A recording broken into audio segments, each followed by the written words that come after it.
La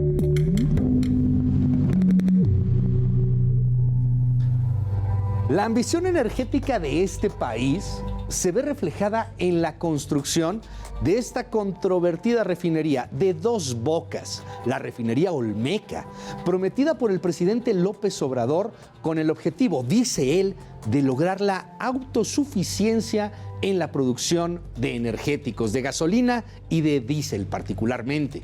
Se espera, dice el presidente, reducir, es más que digo reducir, eliminar la dependencia energética del país, es decir, comprar gasolina a otros países y además ofrecer mejores precios a los consumidores. La refinería tiene una capacidad proyectada, dicen en la 4T, de 340,000 barriles diarios de gasolina. Está en Dos Bocas, Tabasco, en Paraíso. Ahí convergen ductos de petróleo y se extrae el 80% de los hidrocarburos del país. Pero el proyecto ha sido objeto de múltiples críticas, en especial por la ubicación en un terreno propenso a inundaciones y además porque iniciaron la construcción sin la manifestación del impacto ambiental correspondiente. Los costos de la refinería, por si fuera poco, han superado ampliamente las estimaciones iniciales. ¿Se acuerda que íbamos por los 8,000 millones de dólares? Bueno, pues ahora ya vamos en más de 13,000 millones de dólares. ¿Cómo está? Muy buenas noches. Yo me llamo Luis Cárdenas. Esto es Contracara. Hoy hablamos de la política energética, del petróleo y, por supuesto, de Dos Bocas. Comenzamos.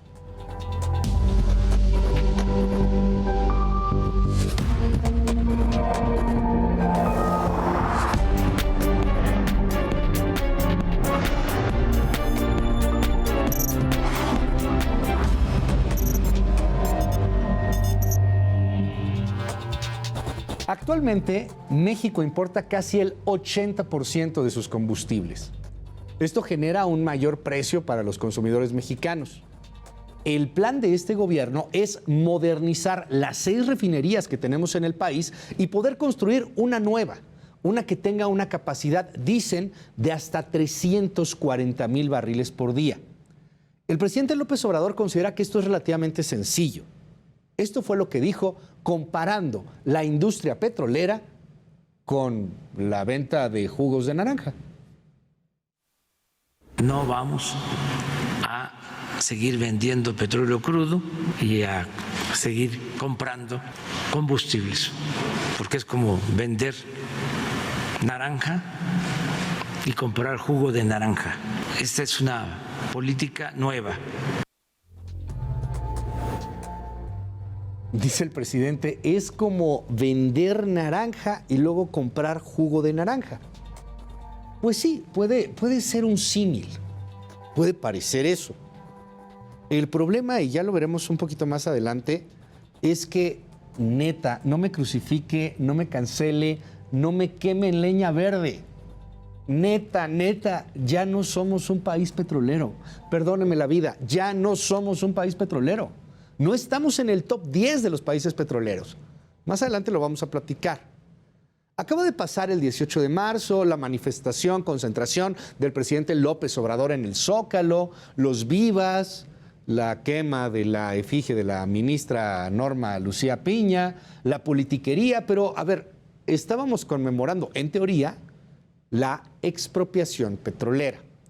Y llamó mucho la atención en este evento lo que diría el hijo del Tata Lázaro, Cuauhtémoc Cárdenas, que además es el líder moral de la izquierda mexicana. Escuche usted.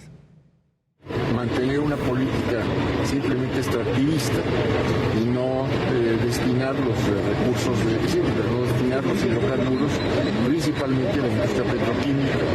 No se están modernizando las refinerías, que es indispensable modernizar o acelerar la modernización de las refinerías existentes y a partir de ahí disminuir la importación que estamos haciendo de combustibles.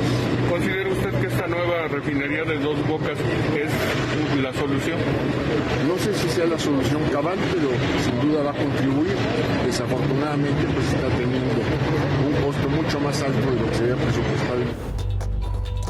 Sí, tiene toda la razón el ingeniero. Es un costo mucho, mucho más alto de lo que se había presupuestado. Originalmente el proyecto costaba 8,000 millones de dólares. Sabíamos que no podía costar 8,000 millones de dólares, pero bueno, así lo plantearon. Pues subiendo. Y ahorita, oficialmente hablando, ya hablamos de más de 13,000 millones de dólares, aunque proyecciones extraoficiales hablan de que puede llegar hasta los 20,000 millones de dólares. Y además hay otro tema. No se están arreglando las otras 6 refinerías.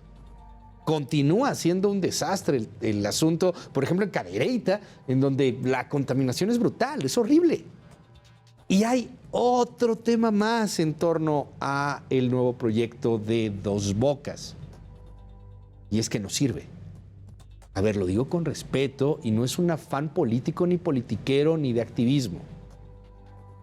Claro, no hay posibilidades de que pueda venir realmente a producir gasolina Dos Bocas a partir del 1 de julio. Estamos prácticamente en abril, mayo, junio, julio. ¿En 4 meses van a terminar una refinería? Bueno, esta es la promesa de la secretaria de Energía, de Rocío Nale. En la arenga, en medio de las manifestaciones, de los vítores, de las vivas de la 4T, de las porras, del enfervecido discurso, la secretaria Nale promete que la refinería, sí, claro que lo va a lograr. De aquí a 4 meses va a comenzar a producir el primer barril de petróleo. Neta, es Rocío Nale. Ya lo anunció el presidente, lo anunciamos nosotros, vamos muy bien, es una gran obra y yo creo que los van a invitar en presidencia a todos para que conozcan la gran obra que hicimos los mexicanos. El 1 de julio todos los trabajadores ya comienza entonces a producir ya. La primera carga, así es. Es una gran promesa y se ve muy difícil que pueda llevarse a cabo. El presidente López Obrador aseguró hace poco que la refinería está ahora en la fase de integración. Ya no habló necesariamente de el 1 de julio, aunque esa era la promesa oficial, pero sí habló que a mediados de este 2023 habrá producción de gasolina, es decir, el petróleo que se extrae terminará por ser el petróleo convertido en gasolina de Dos Bocas. Escuche al presidente. Ya está en su fase de integración y ya va a entrar a pruebas para comenzar a producir combustibles a mediados de este año. Le decía yo que hace unos días vimos el Zócalo a reventar con seguidores del presidente López Obrador. Hace unos días, en el marco del aniversario número 85 de la expropiación petrolera, la secretaria de Energía, Rocío Nale, destacó que esta refinería, la de Dos Bocas, la refinería Olmeca, es un orgullo para los mexicanos. Y según Rocío Nale, gracias a la refinería de Dos Bocas, hoy día estamos en la cúspide mundial de la producción de petróleo.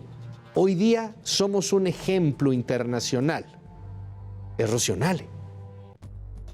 La nueva refinería Olmeca Dos Bocas en Paraíso, Tabasco, es una realidad y un orgullo para los mexicanos. Nos ha dignificado y colocado en la cúspide mundial. En este año se dará la primera producción de esta magna obra. Fíjese cómo Rocío Nale ya tampoco vuelve a utilizar el 1 de julio específicamente. Era la promesa oficial. Está bien, hombre. Aún así, si no fuera en julio y fuera en agosto, septiembre, octubre, noviembre, inclusive en diciembre, finales de año, para muchos expertos se ve complicadísimo el asunto. El presidente López Obrador dijo además que la soberanía energética está garantizada para el siguiente año. Y además prometió esto: en 2024 no se va a comprar ni gasolina, ni diésel, ni ningún otro producto al extranjero. Es el presidente de la República. Podemos asegurar que se está garantizando la soberanía petrolera. El año próximo no vamos a comprar gasolina, ni diésel, ni otros petrolíferos en el extranjero. Vamos a procesar toda nuestra materia prima.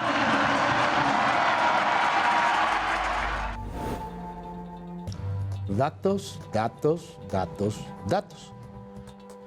Según estimaciones oficiales, lo que usted y yo requerimos de gasolina todos los días es de 800,000 barriles al día.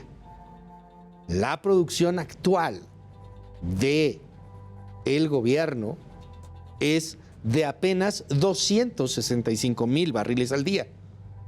Si Dos Bocas logra su objetivo, si sumamos lo que se produce con Deer Park, aún así no alcanzaríamos la cifra de 800,000 barriles al día. Lo que alcanzaríamos en el mejor escenario serían unos 485,000 barriles, o sea, la mitad de gasolina de lo que necesitamos. ¿Lo van a cumplir? ¿Lo van a lograr? En una de esas sí. No sé cómo, ni los expertos saben cómo. Y por el bien del país, ojalá que le cierren la boca a los expertos y que demuestren que había alguna manera, nadie sabe cuál, pero que existía alguna manera para lograr esto. Oiga, dato curioso, en 2050, por cierto, en 2050, la producción que se estima necesaria de millones de barriles de petróleo es de apenas 75 millones. Estamos bajando la dependencia de petróleo y por lo tanto la dependencia o la necesidad de refinerías. Bueno, le apostamos a Dos Bocas y por el bien del país ojalá que salga bien. Oiga, me voy a ir a una pausa. Pero antes de la pausa, déjeme contarle algo. ¿Sabía usted que somos uno de los países más felices del mundo? Sí, así es. En el informe anual de Forbes sobre los países más felices del mundo en 2023, resulta ser que estamos entre los chidos, estamos entre los buenos, que estamos entre los que se la pasan padre. Este ranking se basa en una serie de factores como la esperanza de vida, el ingreso per cápita, la calidad de vida también, la libertad, la generosidad y hasta el apoyo social.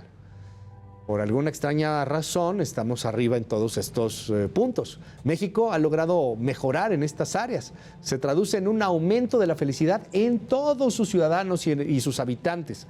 De hecho, estamos en el lugar número 18, superando a otros países latinoamericanos como Brasil y como Argentina. Los países más felices del planeta son Finlandia en primero, Dinamarca segundo, Suiza en tercero e Islandia en cuarto.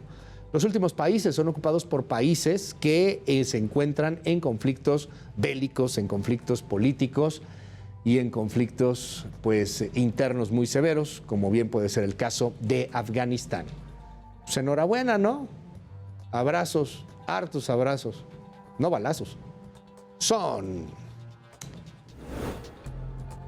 Vamos a una pausa, esto es Contracara, regresamos con mucho más. Yo soy Luis Cárdenas, escríbanos en las redes sociales, @LuisCárdenasMX, @Heraldo de México, y estamos también esperando todos sus comentarios. Regreso para platicar a fondo sobre Dos Bocas.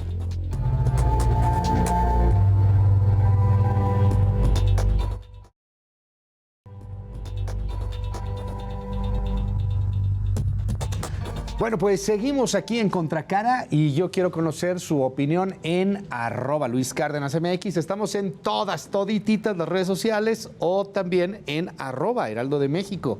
Oiga, visite nuestra casa aquí en Heraldo Televisión. Están todos los programas, contenidos, información que vale la pena.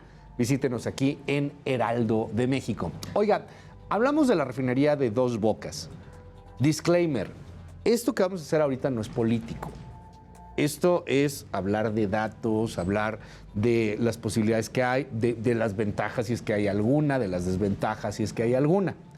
Hoy aquí en Contracara para mí es un verdadero honor, un privilegio poder saludar y tener a Gonzalo Monroy, experto en temas energéticos. Gonzalo, mil gracias por estar aquí en Contracara. ¿Cómo estás? Muy bien, Luis, qué gusto verte. No, hombre, igualmente, igualmente. De entrada me encanta que eres ultradidáctico. Entonces, estos son temas bien complejos, muy difíciles, y tú lo vas explicando de una manera bien sencilla. Entonces, si te parece, quisiera que comenzáramos hablando un poco de lo que representa ser o no ser un país petrolero. ¿Fuimos un país petrolero y hoy somos un país petrolero, Gonzalo? Yo te diría de que buena parte, y yo te diría de que México fue en 1905 uno de los países petroleros más importantes del mundo, y esa posición la conservamos hasta prácticamente 1945-50. ¿Qué ocurre en 1950? Se hacen los grandes descubrimientos tanto de Venezuela como también del Medio Oriente. Y obviamente estamos hablando de dos de las grandes cunas petroleras de la humanidad, del mundo entero. Obviamente México, que venía de la parte post-expropiación petrolera, estaba viviendo prácticamente de los campos anteriores a esta. Y la producción terminó prácticamente llegando hasta 1971, donde México, y quizá esto no sea tan conocido, del 71 al 74 México importaba petróleo para poder alimentar nuestras refinerías. A ver, ahí te detengo por un momento. ¿Cuándo fue cuando empezamos a hacerlo? ¿En el 70? ¿En los 70? En el 71 al 74. Ok, o sea, ahí empieza la importación del petróleo, en los 70. Y ahí, pero todo esto te estoy hablando también de que van ocurriendo cosas en ese inter. Uno de quizá de los puntos más importantes, yo te diría icónicos de la historia petrolera mexicana, es cuando se hace la creación del Instituto Mexicano del Petróleo. Okay. Y se hace una gran apuesta precisamente por la exploración. ¿Qué ocurre en el 71 muy importante? Se descubren los campos de Cárdenas y de Reforma en Tabasco. Y esto es muy importante incluso para entender la política o la fijación que puede llegar a tener el presidente López Obrador sobre la parte petrolera. Es algo que yo he llamado el paraíso perdido. Y ahorita podemos platicar de eso. Más importante, se inicia también la exploración en lo que se conocía del Golfo de México. En algunos momentos de los 60 hubo un director de Pemex que decía que no había petróleo ahí. ¿Cuál es la sorpresa cuando nos vamos encontrando en el 71 Cantarell, que termina llegando a una producción en el 79? ¿Qué ocurre? México, ahí sí, de pronto de pasar de 300,000 barriles, brinca a más de 1.5 millones de barriles, prácticamente en cuestión de 3 años. A ver, antes de los 70, o sea, en los 69 traíamos 300,000 barriles. Un poquito menos, ya eran, de hecho en esa época eran menos de 180,000 barriles. 300,000 barriles diarios, ¿no? Sí. Y luego saltamos a ¿cuánto me dices? A 1.5 millones. 1.5 millones en 3 años. En prácticamente esa década, eso fue lo que ocurre. Que es cuando empezamos a hablar de administrar la abundancia. Exactamente. Y empezamos a gastar como locos también, pero bueno, ya ese es otro tema. Pero más que el otro tema, ese es bien importante para entender sobre todo lo que pasa en la década de los 80. Okay. Gran parte, y eso tampoco es tan conocido, pero es parte de la historia petrolera mexicana, es que para desarrollar Cantarell se hace a través de deuda externa. Y tan solo del periodo de 75 al 79, la deuda externa mexicana se cuadriplica. Prácticamente todo estaba apostado ahí y tenía sentido. Veníamos del embargo del 73, donde los países, en ese caso de la OPEP, habían dicho prácticamente quien tiene petróleo tiene el poder. Llevaron al embargo a Estados Unidos, prácticamente al mundo occidental, y lo pusieron de rodillas. Quien tenía el petróleo, o ese era el pensamiento de ese momento, tenía el poder, podía fijar las condiciones.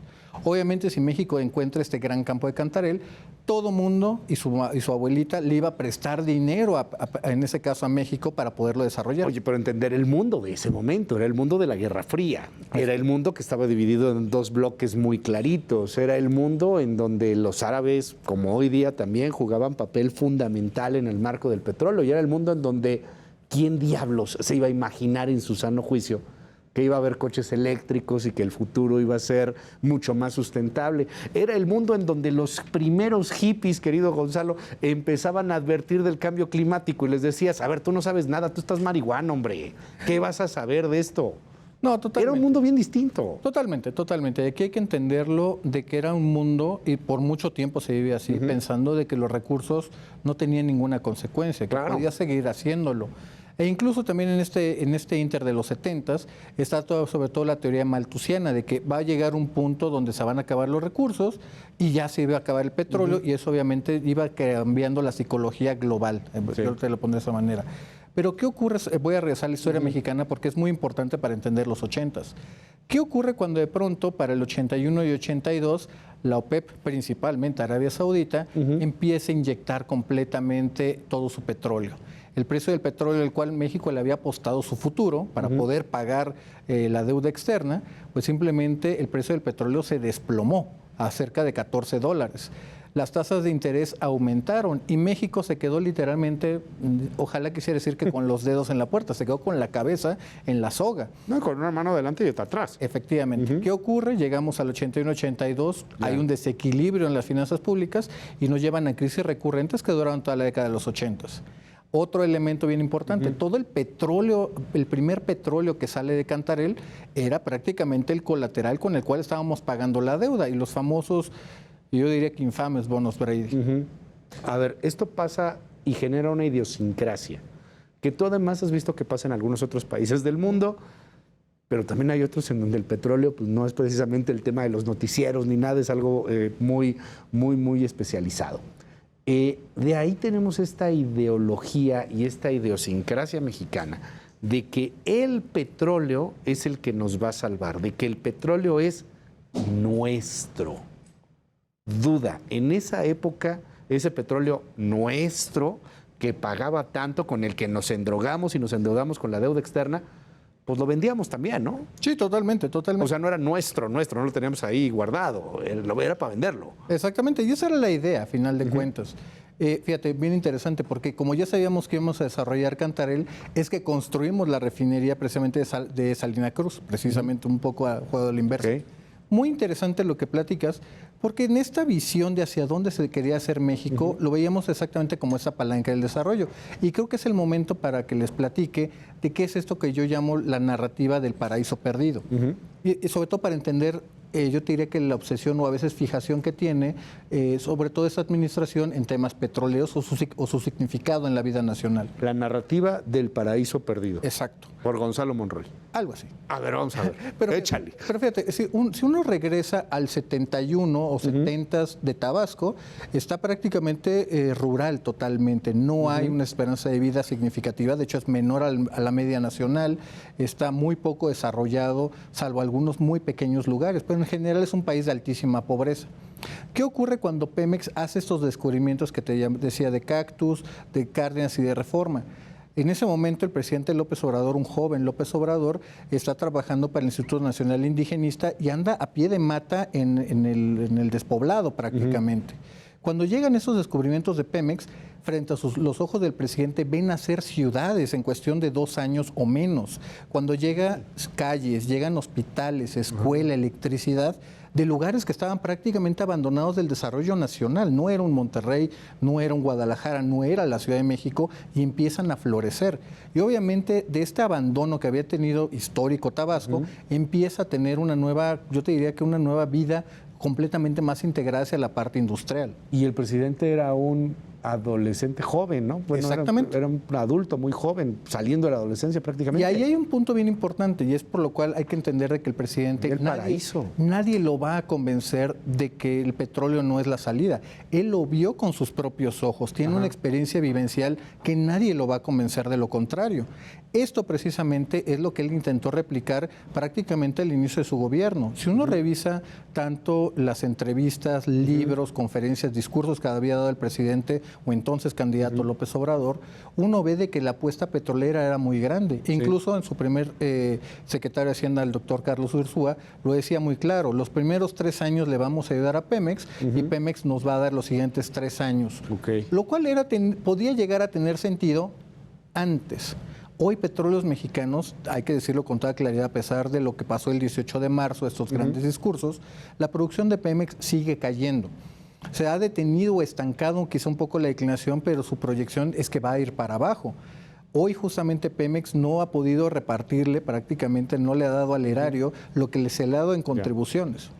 ¿En qué momento el petróleo empieza a decaer en nuestro país? ¿En qué momento ese Pemex que hizo Tabasco como lo hizo, que enamoró al presidente López Obrador, en ese entonces pues un joven aspirante a político, en qué momento el sueño empieza a cambiar? ¿En qué momento el paraíso se empieza a perder? Yo te diría que ya nos tenemos que ir a este siglo, que es prácticamente 2003, es el pico de la producción. Cantarell solito, únicamente es activo, estaba produciendo más de 2.2 millones de barriles diarios, que para darle una idea a la gente, eso era más que la producción total de Brasil y de Noruega combinados. Un solo campo mexicano, y a lo mejor vale la pena decirlo, Cantarell en su momento, o todavía al día de hoy, es el quinto campo petrolero más grande de la humanidad, descubierto hasta hoy. Obviamente tuvimos la fortuna geológica, no hay ninguna parte política, económica, tuvimos la fortuna que el subsuelo nos lo dejara ahí precisamente en la sonda de Campeche. Y ahí a partir de 2003, cuando se hace el pico de producción nacional de 3.3 millones de barriles, empieza justamente una declinación que todavía al día de hoy lo estamos viendo. La parte más acelerada, también hay que mencionarlo, ocurre precisamente en los finales del sexenio del presidente Fox y durante buena parte del presidente Felipe Calderón. Ahí estaba Cantarell solito, perdiendo 15% anual de lo que estaba produciendo. Y fue perdiendo y perdiendo y perdiendo hasta la fecha. Sigue perdiendo, sigue produciendo menos de lo que producía antes. Vamos a empezar a poner ahí algunos datos que tú tienes de una manera magistral y que los manejas y nos lo puedes aclarar. ¿Cuánto manejó en su mejor momento Pemex en barriles de petróleo diarios? 3.3 millones de barriles en diciembre de 2003. 3.3 millones de barriles. Yo siempre he tenido esta duda, digo, antes de comenzar con los datos. ¿Por qué se miden diario? ¿Por qué son tantos barriles diario? Principalmente es la medida normal, que es con lo cual se puede ver. Anual terminamos con unas cantidades, habría que multiplicar esos 3.3 por 365 y se vuelven muy poco manejables. Pero son 3.3 millones de barriles diarios, 2003, ¿verdad? 2003. Ok. De ahí, o sea, ese fue el top. Sí. De ahí fue cayendo. Sí. Sexenio de Vicente Fox. ¿Qué empezó a hacerse mal? La primera, yo te diría de que había una etapa de sustitución, o lo que Pemex, y aquí déjame ser muy claro, no las administraciones políticas, sino Pemex. Pemex es la constante de esta narrativa. Pemex ya tenía planeado empezar a desarrollar de manera paralela el campo de Kumalop-Sap. Y la idea tenía sentido. Mientras que el petróleo de Cantarell fuera cayendo, la producción de Kumalop-Sap iba a ir incrementándose y digamos que iba a estar contraponiendo o literalmente tratando de sustituir el otro. La idea es de que Kumalop-Sap se mantuviera y cuando empezara a bajar viniera otro gran desarrollo, que en este caso era Chicontepec, que es la zona sur de Tamaulipas, norte de Veracruz, y que ese fuera justamente el que sustituyera al día de hoy. El gran problema es que Chicontepec, el problema es de que es una cuenca muy difícil geológicamente tratando de explorar, una cuenca en la cual Pemex no tenía la experiencia para poderlo hacer. Y déjame darte, tú lo sabes que a mí me gustan los datos, darte datos. Para el proyecto de Chicontepec, Pemex se gastó más de 11,000 millones de dólares para una producción pico de apenas 60,000 barriles. Obviamente es una catástrofe, una de las más grandes catástrofes. Literalmente te salió más caro el caldo que las albóndigas. Totalmente. A ver, ¿te gastaste cuánto? 11,000 millones de dólares. 11,000 millones. ¿Y produjiste cuánto? 62,000 barriles. 62,000 barriles. Déjame dártelo en un... 62,000 barriles. Sí, diarios. Diarios. Déjame ponerlo quizá una El barril más caro. Sí, déjame ponerlo quizá a manera, me voy a ir a la unidad básica que sería por pozo. Mientras que los primeros pozos de Cantarell nos daban cerca de 60,000 barriles diarios por pozo, en el caso de Chicontepec nos daban 200 barriles diarios. Ya. De 60,000 a 200. Eso es lo que explica esta caída. A ver, aquí en este 2003, ¿se empezó a explorar o se empezó a explorar la posibilidad de explorar o seguíamos atados a los yacimientos que habíamos descubierto? Entiendo que tuvieron que pasar muchos años, y ahorita llegamos a ello, para que hubiera una reforma que permitiera que llegaran los privados y pudieran investigarlo, y pudieran hacer exploración, y pudieran entrar en esto que le llaman joint ventures, y bueno, pues poder tratar ahí de llegar a algún arreglo, algún negocio, alguna posibilidad. 2003 estábamos en jauja, 3.3 millones de barriles diarios. Se empezó a acabar. ¿En qué momento se plantea? Hay que explorar, hay que encontrar más petróleo si es que tenemos. Ya estaba planteado. Esto no ocurrió de pronto de la noche a la mañana ni tampoco de sorpresa. La idea, y eso es lo que lleva a que el presidente Felipe Calderón en 2008 lance justamente un intento de reforma. Y ahí la idea, a final de cuentas, era de que Pemex pudiera tener otro tipo de contratos, porque esa es la parte fundamental que se derivó desde los años 60.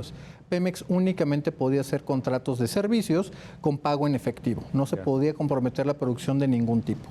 Obviamente esto limita las opciones tecnológicas o incluso para llevar el riesgo más para adelante. Y la relación, por desgracia, es muy sencilla. Todavía al día de hoy los trabajadores de Pemex son sujetos a la ley de responsabilidades de funcionarios públicos. Hay que entender el riesgo de que algún pozo que tú intentes desarrollar, si resulta seco, puede ser responsable de un daño patrimonial a la empresa. Por ende, tú tratas de minimizar ese riesgo. Claro. Pero si tú estás minimizando ese riesgo, te vas a ir por las cosas más seguras, pero no por las más grandes. O sea, todavía, bueno, ahorita llegamos a nuestra reforma y a lo que ha pasado últimamente, pero todavía en el 2008, si una empresa quería explorar en México, ¿tenía que hacerlo a través de Pemex? Sí, y sobre todo a través de una empresa de servicios. Y eso es importante para entender las diferencias. Por ejemplo, pensemos de que de pronto un mercado, por decir algo, lo tiene una marca de refrescos. Okay. Si otra empresa de refrescos no podía competir, tenía que trabajar con la empresa ya ahí para poder hacerlo. ¿Qué ocurre? No hay ninguna transferencia tecnológica, no hay ningún interés porque México, a final de cuentas, es un país más en el mapa. No hay ningún interés para venir a México, a pesar de recursos muy importantes que todavía teníamos. Ahora, estas exploraciones al final no se dan, esta reforma de Calderón no se da, y ya para 2008 la producción no era de 3.3 millones de barriles diarios, ¿no? No. Ya había caído. Ahí estábamos ya por debajo de los 2.3 millones de barriles. Una cosa por el estilo, o sea, ya era 1 millón menos de barril diario. Ahora, dime algo, Gonzalo, llega el sexenio de Peña Nieto y vienen las grandes reformas estructurales. Me acuerdo mucho que se planteaba el ejemplo cubano y decían, oye, es que hasta en Cuba hay empresas privadas que sí hacen exploración, que sí están explotando el petróleo, y aquí en México no. Creo que éramos, junto con Corea del Norte y algún otro país, que tenían estas legislaciones tan arcaicas, tan anacrónicas. ¿Qué pasó con Peña Nieto y por qué no llegó entonces el milagro que nos prometía, no? La primera que te tengo que decir es los precios. Okay. Los precios. Esta escalada de 2010 a 2014 hace que el precio se aumente casi 70%. Cuando la reforma de Enrique Peña Nieto se hace en diciembre de 2013, el precio de petróleo estaba por arriba de los $114. Era una época de oportunidad para absolutamente todo. Había demasiado dinero y faltaban proyectos para desarrollar. ¿Qué ocurre en los siguientes 6 meses? El precio se desploma hasta llegar a un piso de $34 por el barril, cuando México apenas está sacando o planeando su primera licitación. Obviamente esto afectó absolutamente todo, porque en ese entonces era de que primero que tenías que trabajar con Pemex, ahora ya iba a ser una licitación llevada a cabo por la Comisión Nacional de Hidrocarburos, no por Pemex. Ahora tenías que desarrollar nuevas facultades con el SAT, de registrarte con la parte de contenido nacional, una serie de cosas que queríamos desarrollar o se quería desarrollar como una industria, cosa que no habíamos tenido. Antes, yo te diría que antes de 2013, era prácticamente un sinónimo de petróleo en México, Pemex y México, cuando en realidad ya no era el caso. Y ahí voy a responder justamente con eso tu primera pregunta al empezar. Del país petrolero. México ahí es cuando deja de ser precisamente un país petrolero. ¿Con el sexenio de Peña? Exactamente. Yo te diría que incluso un poco antes, a la mitad probablemente del sexenio de Felipe Calderón. Ya cuando estábamos por los 2 millones de barriles al día. Exactamente. Para darnos una idea, Gonzalo, ¿cuánto es lo que produce un país petrolero? O sea, los países árabes, por ejemplo. ¿Cuál es el más petrolero del mundo? El más petrolero es Arabia Saudita, con casi cerca de 12 millones de barriles. ¿Diarios? Diarios. ¿Y nosotros ahorita andamos por? 1.6 millones de barriles. No, pues no. Déjame darte un ejemplo de que esto, a final de cuentas, también es una carrera tecnológica. Okay. En 2003, Estados Unidos está importando cerca de 9 millones de barriles. Hoy Estados Unidos produce 12.1 millones de barriles. Hoy es el mayor productor de petróleo del mundo. ¿Estados Unidos? Sí. Okay. ¿Qué ocurre en esta época? Precisamente hay condiciones para hacerlo, hay mucho dinero, hay muchas oportunidades, y con eso la gente, o sobre todo la industria, empieza a tomar más riesgo y empiezan a experimentar. ¿Qué terminan llegando a esta fórmula mágica? El fracking. Y el fracking justamente lleva a que las cuencas que parecían ya agotadas de Estados Unidos se dan cuenta que están repletas de petróleo y se encuentra la forma comercialmente viable para sacar ese petróleo. Y déjame llevar a un caso yo creo que específico y emblemático, que es la cuenca del Permian, que es la frontera entre Nuevo México y Texas. Esa cuenca en el 2003 apenas estaba produciendo poco más de 200,000 barriles, poquito menos. Al día de hoy, apenas los números de febrero, está produciendo 5.6 millones de barriles. Se catapultó cerca de 25 veces su producción. ¿Qué es esto del fracking? Porque se entiende uno para el gas, otro para el petróleo. ¿Qué es el fracking y por qué hay tanto miedo a que ese fracking termine por fregarnos el planeta? Esa es una muy buena pregunta. En sí es la combinación de dos cosas. Una, la perforación horizontal. Típicamente cuando el presidente hizo ese famoso alusión de que perforar no tenía ninguna ciencia, que era hacer un hoyo, él piensa en la forma tradicional de los pozos. Uno hace un pozo, llegas a cierta profundidad, encuentras petróleo y listo. Solamente que hay una cosa, eso funciona muy bien para un yacimiento, para que todo el hidrocarburo esté concentrado en un solo punto geológico. Para cantarel. Como un cantarel, exactamente. Pero en cambio, cuando tú vas a desarrollar una formación, significa de que en una gran extensión geográfica está diseminado una gran cantidad de hidrocarburo. Déjame ponerlo en una probablemente es una buena analogía. Cuando uno está pensando en cantarel, estás pensando en la ballena azul, estás pensando en un Moby Dick, en ese animal legendario. Pero nos damos cuenta que ya no hay Moby Dicks, ya no hay esos grandes yacimientos. Ahora lo que tenemos que ir es por los grandes cardúmenes de pequeños charalitos. ¿Cómo le vamos a hacer? Si de pronto tiramos todo un barco para un charalito, pues obviamente terminamos con fracasos espectaculares como te lo platicaba. Pero si encontramos la forma para poder capturar todo eso, llegamos ahí. O sea, pequeños yacimientitos de petróleo metidos en el petróleo, diría impregnado, esa es la palabra. Petróleo impregnado. Impregnado. ¿Cómo? O sea, está impregnado en la tierra. Exacto. Hay que tomando de ¿Cómo? ejemplo esta taza que tenemos aquí. A ver. Aquí, por ejemplo, tengo concentrado el agua listo para beberla. Pensemos qué tan difícil sería para alguien que de pronto el agua se tirara sobre la mesa y tratar de beberla. Va a ser mucho más complicado, se va a perder mucho en el camino. A ver, el ejemplo me encanta, porque tú tienes la taza, entonces aquí en esta taza, amigos en la audiencia, perforación tradicional. Corrígeme porque seguro yo digo barrabasadas permanentemente. Pero perforación tradicional, agarras un popote, lo pones aquí y eso es lo que dice el presidente. ¿Qué ciencia va a tener? Pues sí, señora, señor, ¿qué ciencia va a tener meter un popote aquí? Pues le chupas, ya estuvo, ¿no? Ahora, tiras esto, ¿cómo le haces para las gotitas que están por toda la mesa, las vuelves a convertir en esta taza? Exactamente. Es así, más o menos. Exacto, solamente que acá no hay taza. ¿Cómo haríamos para que todas estas gotas que están diseminadas con un popote? Va a ser muy difícil, muy costoso y la producción va a ser mínima. ¿Cómo lo corrigió sobre todo Estados Unidos, sus grandes empresarios? Se dieron cuenta de que era más sencillo tener un pozo o un popote horizontal. Tener una mayor exposición, una mayor área de contacto sobre esa agua diseminada. Las empiezas a poner por todos lados, porque eso también es muchos pozos por muchos lados, y empiezas a capturar en su conjunto. Esto abriendo la tierra. Así es. Así es. Y entramos Pero ahí hay riesgos. Y ahí entramos a la pregunta. Yo diría que en términos generales es prácticamente igual a lo que estás haciendo con el popote. O sea, porque de aquí, arriba. un elemento bien importante de todo esto que te platico, Luis, es que, por ejemplo, estos yacimientos típicamente están entre los 2.000, 1.500 y 2.000 metros de profundidad, típicamente, al menos en México. Pero estas grandes formaciones diseminadas están entre 3.000 y 4.000 metros de profundidad, están mucho más profundas. ¿Dónde están nuestros acuíferos? Porque una parte de mucha gente que se opone al fracking es que contamina los acuíferos y nadie, absolutamente nadie quiere eso. Bueno, los acuíferos se ubican típicamente entre 100 y 150 metros. Obviamente entre todo ese pedazo, miles, en este caso de metros de profundidad, es imposible de que se llegue a filtrar desde abajo hasta arriba. ¿Dónde estaban los ejemplos de contaminación? De que por tomar atajos, en esta etapa primera que te decía que se tomaran el riesgo, no se hacían bien los pozos, no se sellaban bien. Y de pronto el hidrocarburo empezaba a salir a la superficie. Había una filtración y te llegaba al lago, ¿no? Y adiós, ya no tienes para tomar agua. Exactamente.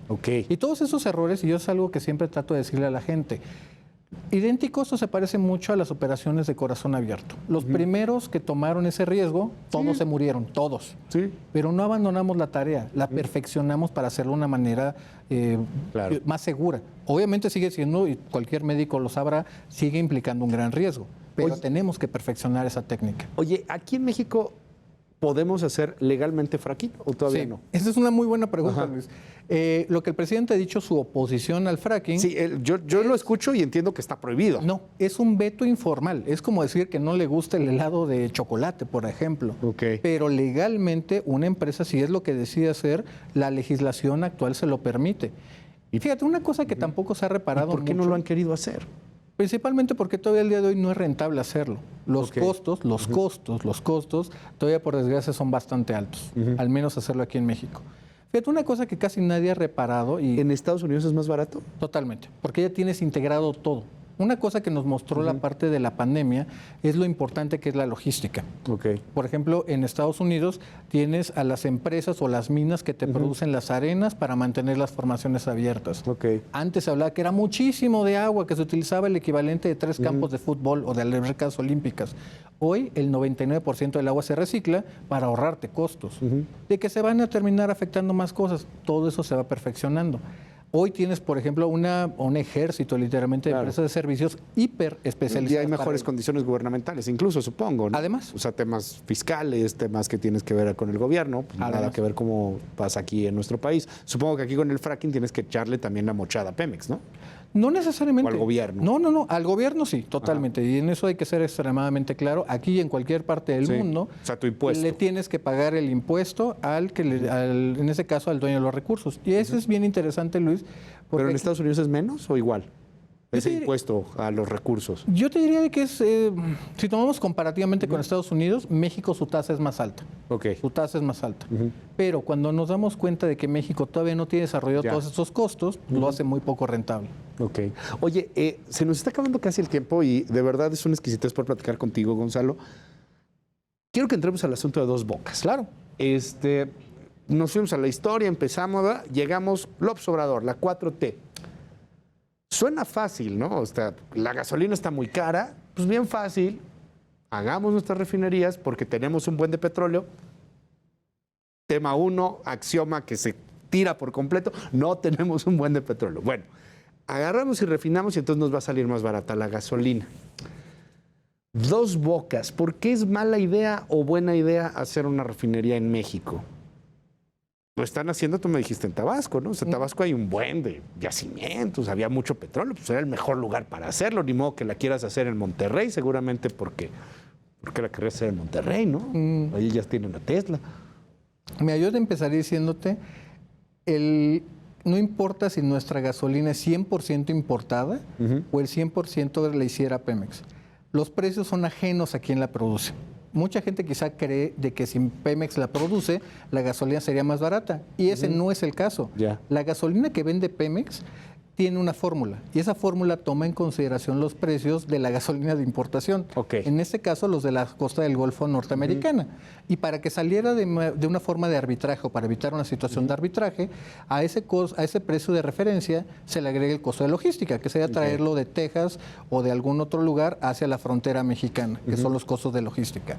Ahí incluso una parte del robo de combustible, ahí se la puede cobrar también Pemex. Después viene una cosa, sobre todo un margen de calidad, si va a ser gasolina premium o va a ser gasolina magna. Viene el margen de los gasolineros que el presidente en un principio los vilipendiaba como si fueran que ganan usureros. Muchísimo, ¿no? Y en realidad es que es un margen muy pequeño, es apenas un margen como de 5 o 6%. Y es por volumen, ¿no? Exactamente. Y a eso, ahí viene la parte fundamental. Después de eso, vienen los impuestos. Viene el famoso IEPS, es federal, un IEPS a estados y municipios y el IVA. A ver, me voy a ir más así como que el abogado del diablo. Venezuela sí bajó la gasolina. Sí. La regalaban. Es correcto.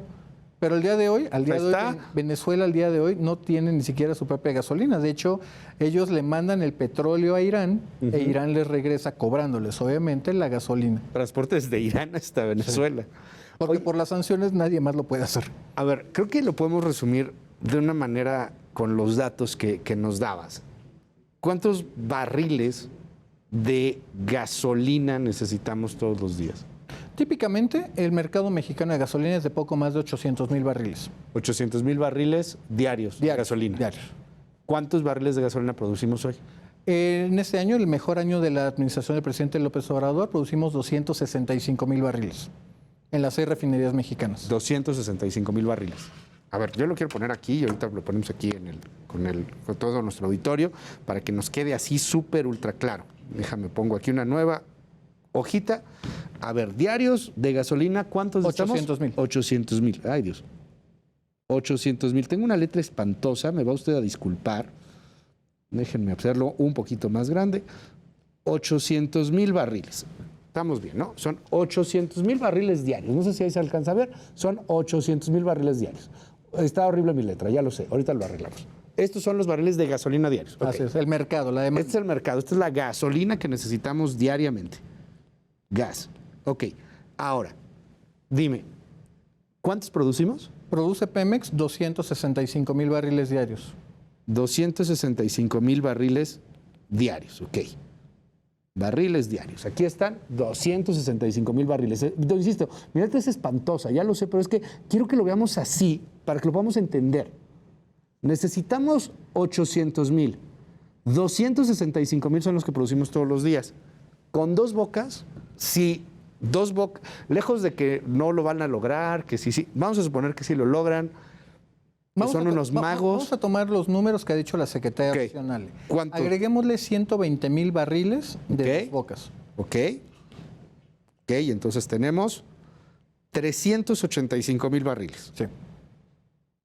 Pues todavía nos faltan, ¿no? 475,000. A ver, miren, aquí está. Están horribles mis números. Hay que buscar a alguien que nos haga estos numeritos aquí, que los pueda escribir, porque sí, yo tengo severos problemas. Más porque no se puede escribir en tablet. Pero, a ver, con todo y todo tendríamos 385,000 barriles. Y necesitamos 800,000 barriles.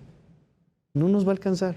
Fíjate, incluso... Nos faltarían, a ver, términos redondos, 400,000 barriles diarios. Sí. Entonces, o sea, ¿de dónde saca el presidente, con todo respeto, que no vamos a ocupar gasolina a otro lado? Fíjate, incluso vamos a darle todavía otra manzana a la administración. Alrededor de ahí agreguemos otros 100,000 barriles de la refinería de Deer Park. O sea, 485,000 barriles diarios. Sí.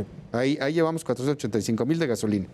Otros 100,000 barriles de Deer Park, estamos hablando de 585,000, ¿no? Aproximadamente. No, pues ya con los 100,000 de Deer Park son los 485.